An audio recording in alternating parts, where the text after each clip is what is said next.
Paz, graça e bem a todos. Quantos querem ouvir a palavra do Senhor, digam amém nessa noite.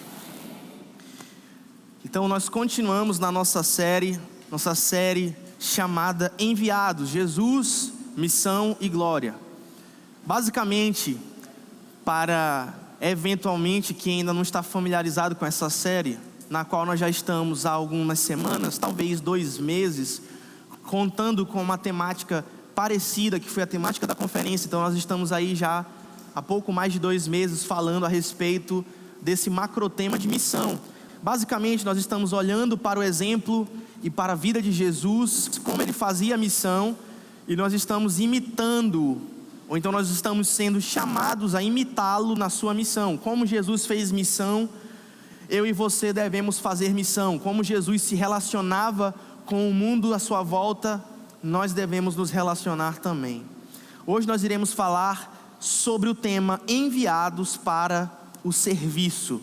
Jesus veio, a segunda pessoa eterna da Trindade, a segunda pessoa eterna da divindade triuna. Ele encarnou em um momento da história, na plenitude dos tempos, e ao encarnar como ser humano, ele vem ao mundo para servir e não para ser servido. E ao servir, especialmente no seu ministério de cura, de libertação e de aconselhamento, Jesus angariava um poder que não era o poder dos seus milagres propriamente dito. Obviamente que Jesus tinha poder ao fazer milagres, mas ao servir, Jesus tinha um outro tipo de poder, e é sobre isso que nós iremos falar hoje. Hoje nós iremos falar também a respeito de caridade cristã, né? Entre outras coisas. Mas eu começo com a seguinte frase. Essa frase é de um teólogo chamado R.J. Rushdoony, que é um teólogo que muito me influencia e que por conseguinte influencia também os caminhos teológicos da nossa igreja, né? E ele diz o seguinte a respeito do serviço: a caridade cristã não é um mero ato de bondade, mas é uma declaração da soberania de Deus. Aonde que você já pensou na sua vida que o fato de você servir o seu próximo é uma manifestação da soberania e do poder de Deus, né? A caridade cristã não é um mero ato de bondade, mas uma declaração da soberania de Deus. A caridade cristã transforma a sociedade ao aplicar a lei de Deus por meio do amor, fazendo do serviço aos outros uma manifestação do serviço a Deus. Em outras palavras, toda vez que você estende a sua mão em serviço ao próximo, nas mais variadas necessidades que o próximo tem, você está servindo a Ele, a Deus. E é sobre isso que nós iremos falar no dia de hoje. Abra sua Bíblia no Evangelho de São João, capítulo 13. Capítulo 13.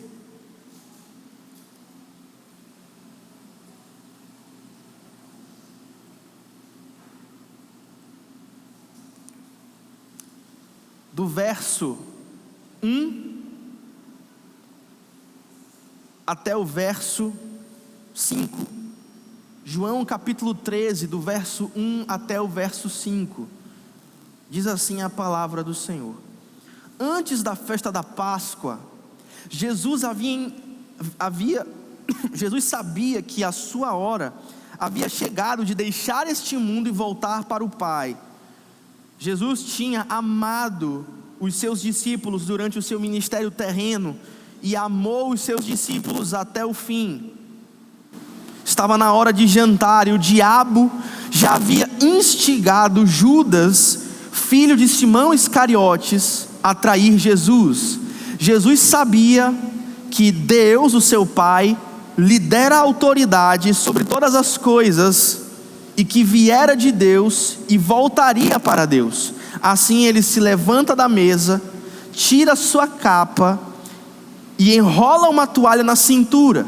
Depois ele derrama água numa bacia e começa a lavar os pés dos seus discípulos, enxugando-os com uma toalha que estava na sua cintura. Então, basicamente, Jesus está treinando os seus discípulos para enviá-los. E esse treinamento começa exatamente nessa passagem que nós acabamos de ler, com Jesus treinando os seus discípulos a partir do seu próprio exemplo para servir as outras pessoas, lavando os seus pés. E esse ato é simbólico, porque Jesus quer que nós lavemos os pés dos nossos próximos, sejam lá quais forem, das mais diversas formas. Então hoje nós iremos refletir a respeito do poder do serviço cristão. Existe um poder no serviço cristão que a nossa geração de cristãos esqueceu. O poder de influência social, especialmente da igreja, está no serviço. E infelizmente muitos crentes esqueceram disso e estão delegando seu poder de influência social, especialmente, e um poder de reino, por assim dizer, para política, para organizações para-eclesiásticas, para ONGs, e isso é errado. Então, hoje nós iremos refletir sobre três aspectos do poder do serviço cristão. E quando Jesus serve, nós vemos três características a respeito de Jesus. Em primeiro lugar, quem é Jesus? Quando Jesus serve, nós vemos quem Ele é. Segundo, quando Jesus serve, nós vemos o seu poder, porque existe um poder no serviço cristão. E em terceiro lugar, quando Jesus serve, nós olhamos para Jesus, e quando nós vemos Jesus servindo, nós entendemos o que Jesus quer para a nossa vida. Quantos querem saber o propósito de Deus para a sua vida? Digam amém nessa noite. Então, em primeiro lugar, quando nós olhamos para Jesus, e nós olhamos Ele servindo os seus discípulos, lavando os pés dos seus discípulos, nós observamos e chegamos à conclusão sobre quem Jesus é. Quem Jesus é.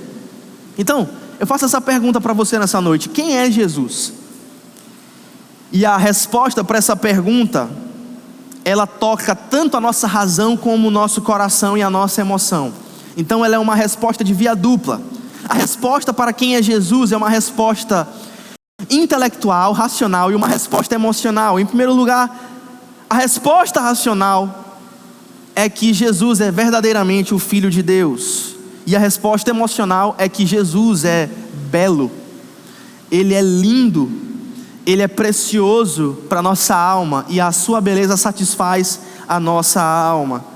E essa é a visão completa a respeito do nosso Jesus. Jesus é majestoso na sua glória enquanto Filho, mas ao mesmo tempo, esse Filho, Ele é acessível a nós através do seu serviço e através da sua humildade. Então, quando Jesus lava o pé dos seus discípulos, os pés dos seus discípulos, Jesus está fazendo muito além do que um gesto surpreendente, mas Ele estava chocando aquelas pessoas que estavam vendo o seu ato de serviço. Aquelas pessoas que viram Jesus lavando os pés dos seus discípulos se sentiam extremamente ofendidas por esse ato. Sabe por quê? Porque naquela época as pessoas não tinham carro, não tinha Uber, não tinha ônibus. As pessoas andavam pelas estradas poeirentas da Palestina a pé. E aqui na nossa frente nós estamos tendo uma obra. Vocês chegaram aí mais cedo e vocês viram que está rolando uma obra. E essa obra está levantando muita poeira. E está deixando tudo muito cheio de poeira aqui. Agora imagina isso 30 vezes mais. Era assim que as pessoas andavam na Palestina na época de Jesus. Então quando essas pessoas iam para eventos sociais, elas chegavam nesses eventos com os pés sujos e muitas vezes mal cheirosos. Por isso os pés eram lavados antes da refeição. Mas quem lavava esses pés não era o anfitrião. Quem lavava os pés eram os escravos, mas também não era qualquer escravo, era o escravo mais escravo que tinha na casa. Era o servo mais servo que tinha naquela casa.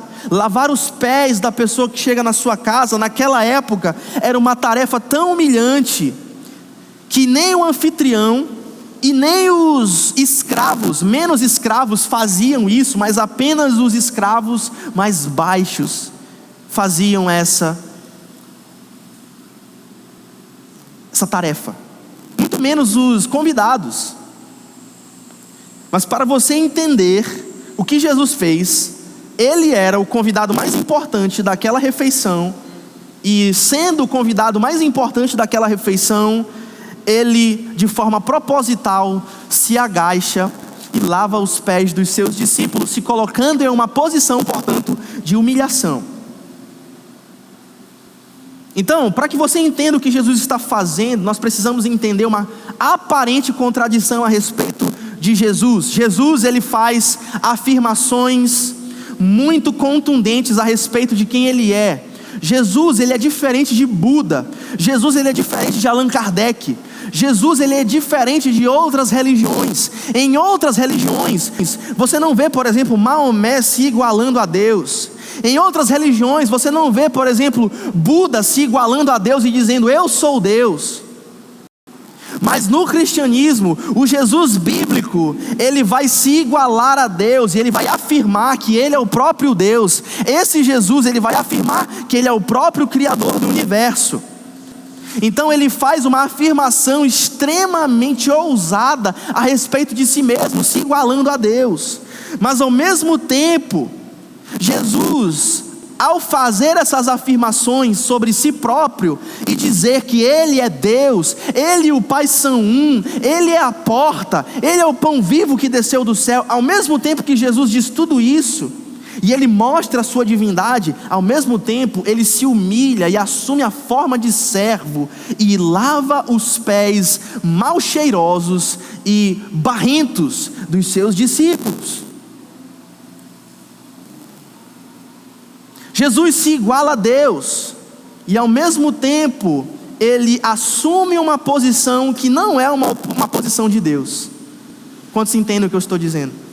Jesus mostra que ele é Deus, mas ao mesmo tempo em que ele se revela como Deus, ele adota uma posição contraditória à sua afirmação de que era Deus, porque em vez dele agir como um Deus, ele lava os pés dos seus discípulos. Jesus se associava com marginalizados, Jesus se associava com os rejeitados pela sociedade, ele sentava com publicanos, Jesus comia com fariseus, mestres da lei, que muitas vezes o odiavam. Jesus comia com prostitutas e com pessoas que viviam à margem da sociedade, ele tocava leprosos, algo que nem um rabino, professor de teologia poderia fazer.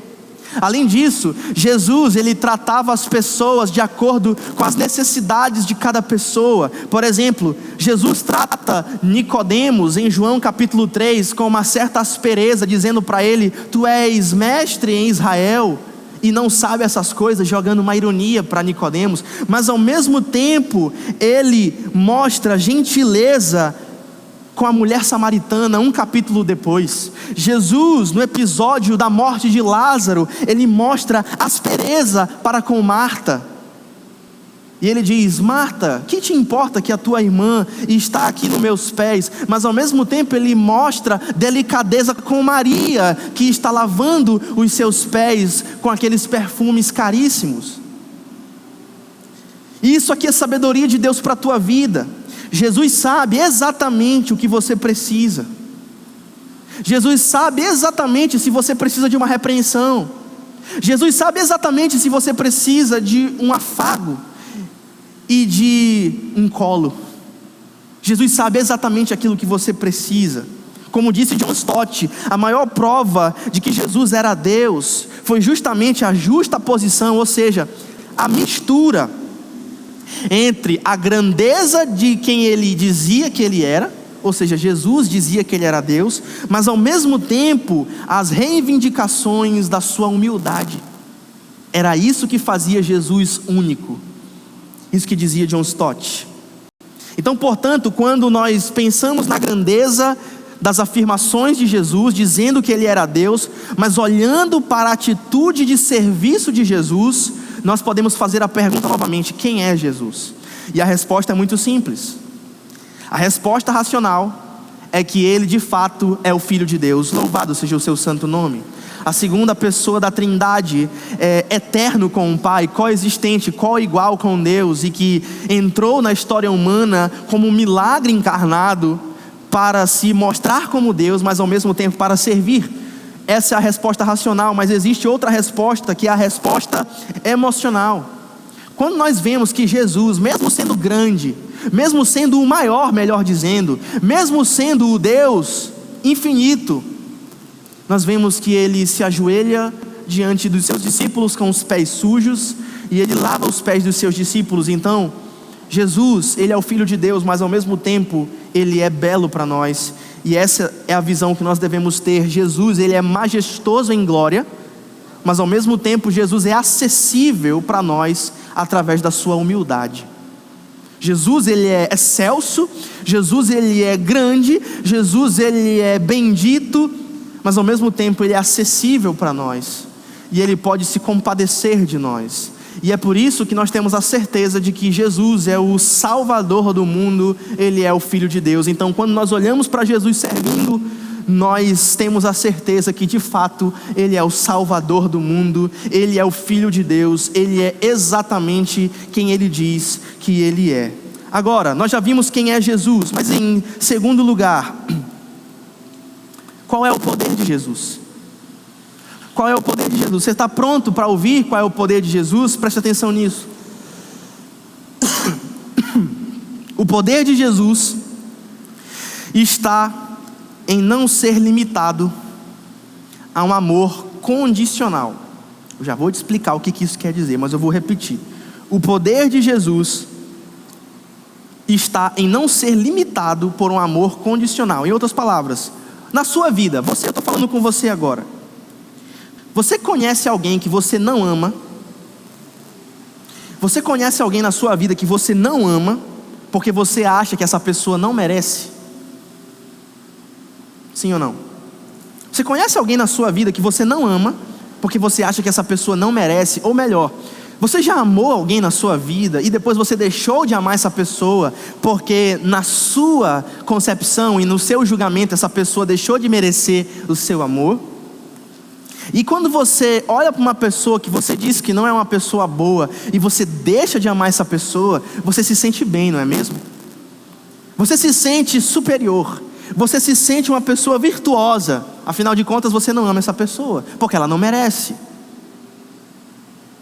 Mas aí eu pergunto para você, você já parou para pensar que essa pessoa que você não ama, ela está tirando a tua liberdade de amar livremente? Já parou para pensar nisso? Essa pessoa que você não ama porque não merece, ela está te prendendo. Afinal de contas você só ama se ela merecer, ou seja, as tuas atitudes são condicionadas àquilo que essa pessoa faz ou deixa de fazer. Sim ou não? Ou seja, você está preso. Você está preso. Aí eu te pergunto, nessa noite, você quer ser prisioneiro ou você quer ser livre? Você quer ser preso, aprisionado, ou você quer ser liberto nessa noite? Veja o que Jesus diz, veja o que o texto diz, melhor dizendo, no versículo 1. Nós lemos que Jesus estava numa situação com seus discípulos, e o versículo 1 diz assim: antes da festa da Páscoa, Jesus sabia que havia chegado a sua hora de deixar este mundo e voltar para o Pai. Jesus então ama os seus discípulos durante o seu ministério terreno e os ama até o fim. Quando Jesus lava os pés dos seus discípulos, Jesus está mostrando uma realidade muito mais profunda. Sabe por quê? Porque Jesus amou pessoas indignas. E é exatamente por isso que Jesus tem poder e nós não temos. Porque na nossa concepção a gente só quer amar pessoas dignas do nosso amor.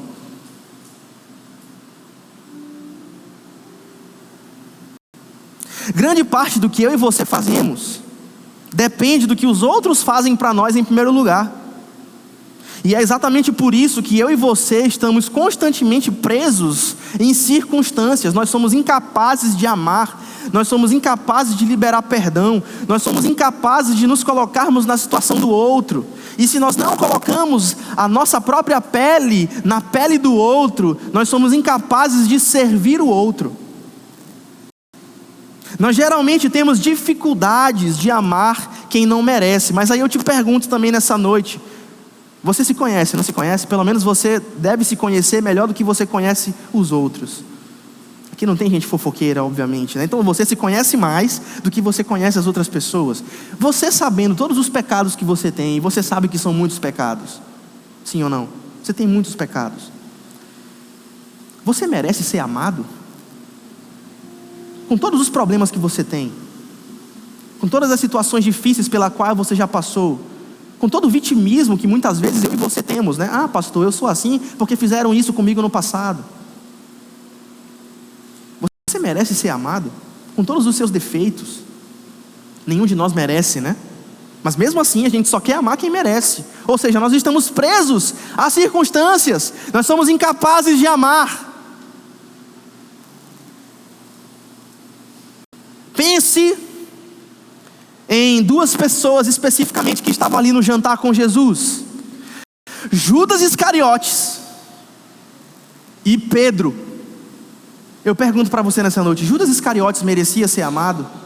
A Bíblia, nesse trecho que a gente acabou de ler, é clara em dizer que Jesus já sabia que Judas iria traí-lo.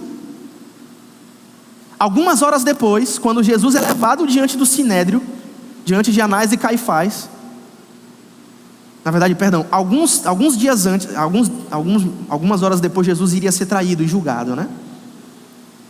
Mas algumas horas antes desse jantar, Jesus diz para Pedro: Pedro, antes que o galo cante, 3 vezes tu me negarás. Jesus já sabia. Pedro merecia ser amado? X9, traidor, merece ser amado? Mas Jesus já sabendo que Judas iria traí-lo, e Jesus já sabendo que Pedro iria negá-lo, mesmo assim, nesse jantar, se ajoelha diante deles e lava os seus pés. Sabe por quê? Porque Jesus não respondia às atitudes de Pedro, de Judas ou de quem quer que fosse. Imagina, Léo, se Jesus fosse te salvar baseado nas tuas obras e no teu merecimento. Imagina, Marcos, se Jesus fosse te salvar baseado no teu merecimento e nas tuas boas obras. Alguém de nós seria salvo? Sabe por que Jesus é diferente de nós? E sabe por que Jesus é poderoso e nós não somos? Sabe por que Jesus pode se compadecer e nós não podemos? Porque Jesus, Ele não está condicionado àquilo que eu e você fazemos. Jesus não nos ama porque nós merecemos amor. Jesus nos ama porque Ele é amor. E enquanto eu e você não entendermos isso, nós não teremos poder, nós não teremos influência. Sabe por quê? Porque nós seremos exatamente igual ao mundo, que ama baseado naquilo que pode ser amado de volta, que dá naquilo que pensa que pode receber de volta. Isso não é amor. Agora eu quero falar para os teus relacionamentos, sabedoria de Deus para a tua vida. Você quer salvar os teus relacionamentos? Você quer ter o poder de Deus na tua vida conjugal? Você quer ter o poder de Deus na tua vida com os teus filhos? Você quer ver o favor de Deus em todas as situações que englobam a tua família? Lembre-se de Jesus. Jesus não ama porque somos merecedores. Jesus ama porque Ele é amor. Em outras palavras, nos teus relacionamentos, você não deve amar porque as pessoas merecem. Isso é difícil de fazer, é impossível de fazer humanamente falando, mas é exatamente por isso que existe o poder do Espírito. Se pelo Espírito mortificardes os feitos do corpo, certamente vivereis. Você não deve amar porque as pessoas te amam de volta. Isso é paganismo. Viver assim é impossível. Se você vive assim, você é preso, você não é livre. Você ama porque em Cristo Jesus você tem poder para amar. Ah, pastor, eu não consigo. Ah, pastor, você não sabe pelo que eu passei. Se você ainda fala desse jeito, é porque ainda falta mais de Jesus dentro de você. Jesus nos ama não pelo que nós somos, Jesus nos ama por quem Ele é. Eu não amo a minha esposa porque ela é amável para mim de volta. O propósito da vida da minha esposa, assim como as escrituras dizem em Efésios capítulo 5, em 1 Coríntios capítulo 5, 1 Coríntios capítulo 6, 1 Coríntios capítulo 7, a minha esposa não tem a obrigação de me amar. Você já parou para pensar nisso? A Lorena tem a obrigação de me respeitar. Ela não tem obrigação nenhuma de me amar. Tem umas caras me olhando assim, né? Pois é, irmão, você está pensando como o mundo. A Bíblia diz que nós amamos, e isso se manifesta claramente no casamento. Eu amo a minha esposa porque eu fiz um voto diante de Deus que eu iria amá-la na saúde e na doença, na riqueza e na pobreza, até que a morte nos separe. Essa é a natureza pactual do nosso amor. Jesus não nos ama. Imagine se Jesus fosse nos amar. E o que nós somos para Jesus? Nós somos a sua noiva, sim ou não? Não é isso que a Bíblia diz? Nós somos a noiva de Cristo. Imagine se Jesus fosse nos amar baseado naquilo que nós somos amáveis para Ele. Você já traiu Jesus? Só todo dia, né? Você já desobedeceu a sua lei, você já quebrou seus mandamentos, você já cuspiu na cara do Filho de Deus, você já tripudiou em cima do sangue da graça. Mesmo assim, Jesus nos diz: eu tomo a responsabilidade pelos pecados do Vandinho, eu tomo a responsabilidade pelos pecados da Esté. Eu não amo porque vocês me amam, vocês me amam porque eu amei vocês primeiro. Louvado seja o nome do Senhor. E quando nós pensamos dessa forma, nós somos libertos. Eu cansei de aconselhar casais que têm crise no casamento por ignorarem isso. Tem um relacionamento transacional, de transação, de troca. Eu só amo a minha esposa se ela fizer certas coisas para mim. Eu só respeito meu marido se ele fizer certas coisas por mim. E ainda querem ser felizes. Elas não entendem que assim não funciona. Sabe por que elas não entendem? Porque o pecado nos deixa burros, né? O pecado nos deixa burros. O pecado nos deixa burros. Jesus lavou os pés dos seus discípulos. Ele expressou o seu amor divino, não como um gesto momentâneo, mas como a expressão de quem Ele era. C.S. Lewis diz o seguinte, descreveu isso de forma incrível, quando ele diz assim: quando Jesus foi para a cruz, Ele fez nas duras circunstâncias de suas províncias exteriores, ou seja, na sua carne, porque Jesus não era carne antes da encarnação, Jesus era o verbo de Deus. Quando Jesus se torna carne, Ele se torna externo. Ou seja, C.S. Lewis está dizendo, quando Jesus foi para a cruz, Ele fez nas duras circunstâncias das suas províncias exteriores, ou seja, na sua carne, aquilo que Ele já fazia lá na glória entre a Trindade. Jesus amava porque na eternidade passada, em um relacionamento perfeito entre Pai e Espírito Santo, eles já se amavam em um GC maravilhoso. Eles festejavam durante toda a eternidade e continuarão festejando durante toda a eternidade. E se nós somos habitados pelo Espírito Santo, pelo Espírito de Cristo, se nós temos a natureza divina dentro de nós, nós devemos ser assim também. Nós não amamos e não servimos porque as pessoas merecem. Nós amamos e servimos porque em Cristo nós somos empoderados para amar e para servir. Quantos entendem? Digam amém. Quando você entende isso, o seu casamento vai ser feliz. Toda vez que eu estou chateado com a minha esposa, ela está chateada comigo.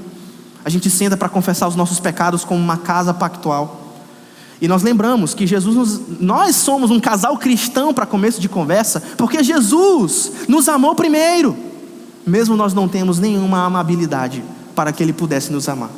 E isso acaba com toda a crise de casamento, isso acaba com todo adultério, isso acaba com todos os problemas que você pode ter no seu relacionamento. Agora, se você for entrar em um casamento ou em qualquer nível de relacionamento sem entender isso, você vai sofrer, você vai colher frutos de desobediência. E não é isso que Jesus quer para você. Não é isso que Jesus quer para nenhum de nós. Isso aqui é sabedoria de Deus para a tua vida. É por isso que você não ama porque alguém merece ou deixa de merecer. Você ama porque em Cristo você tem o poder de amar. Se você ainda não chegou nesse nível, sabe o que você vai fazer hoje? Pastor, eu quero amar. Pastor, eu quero servir. Pastor, eu quero mostrar esse poder e essa influência de Cristo e essa influência do reino em todos os meus relacionamentos, sabe o que você vai fazer hoje? Você vai se trancar no seu quarto, você vai buscar e lutar com Deus, até que Ele te batize com amor, até que Ele te batize com serviço, até que Ele te batize com esse batismo de alegria e de amor, um amor incondicional, uma fé que é uma fé que agrada a Deus.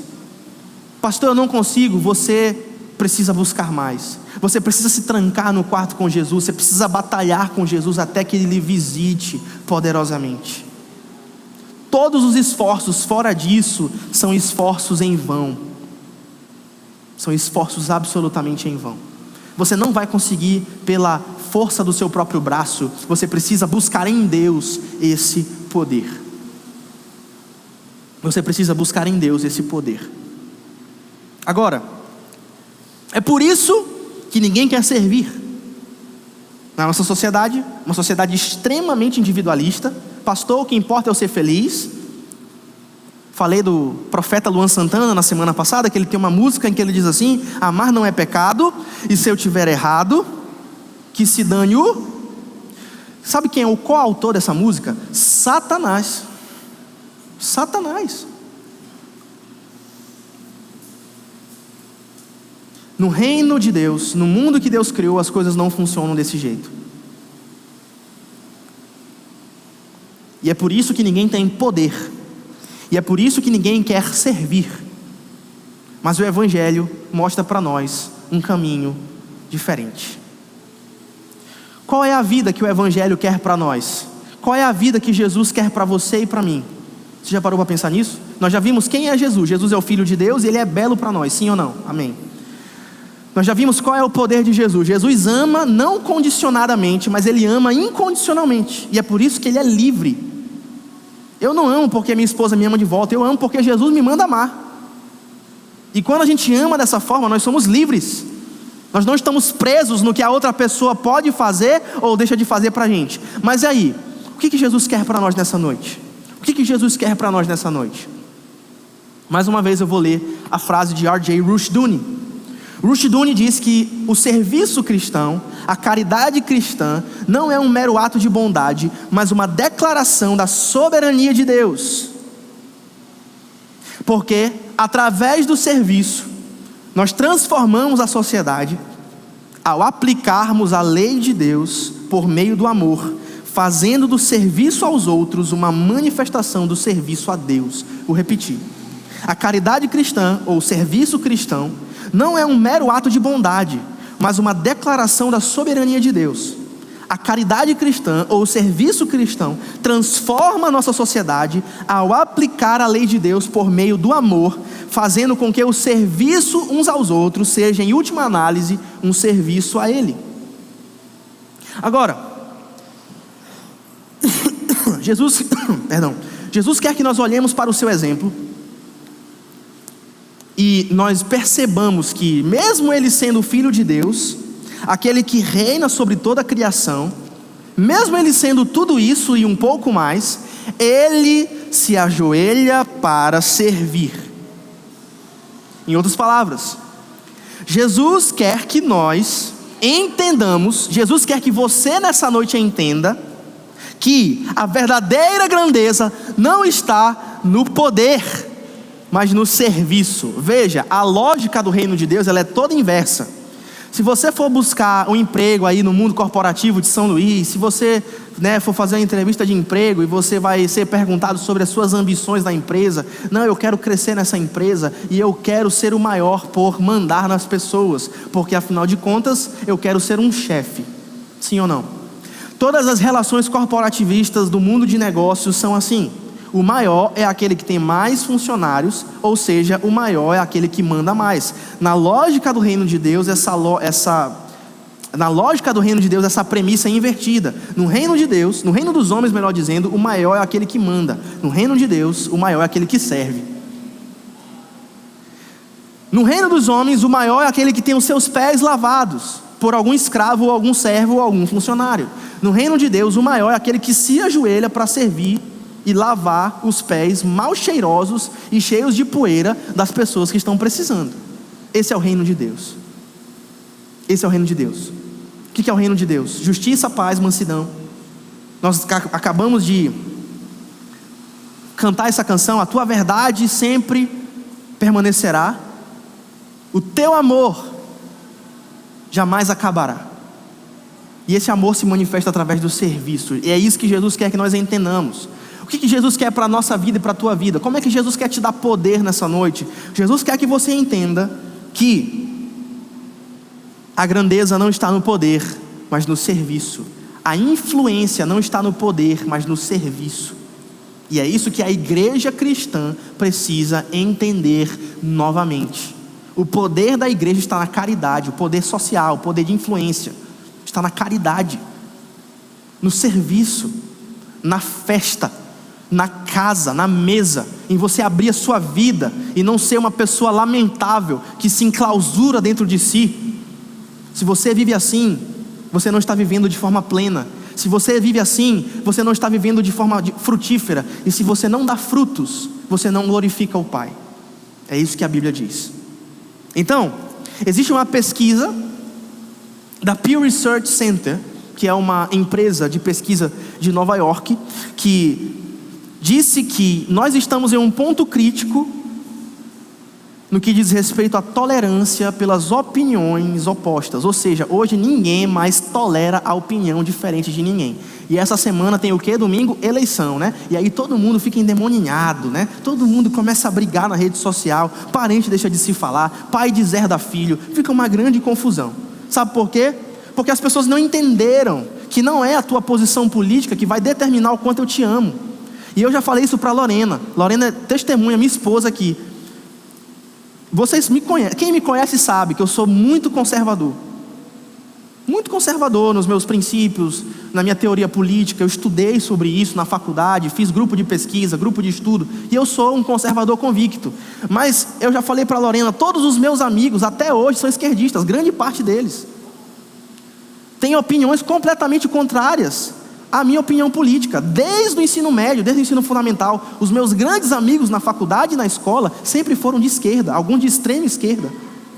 Eu tenho uma colega de faculdade, tenho uma colega de escola que se tornou a secretária de Direitos Humanos do governo aqui do estado do Maranhão. Daquele jeito que você imagina que ela seja, ela é. Mas eu não tenho problema com ela, eu oro por ela. Se a gente sentar para conversar, nós teremos uma conversa provavelmente muito amistosa e espirituosa. Sabe por quê? Porque eu não estou preso na opinião política dela. Eu amo porque em Jesus eu sou empoderado a amar.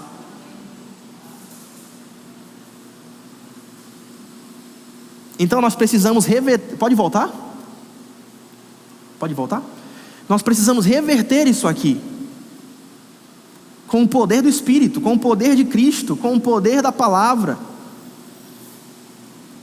Queridos, eu já fui para presídio pregar, inclusive na Fundação Casa.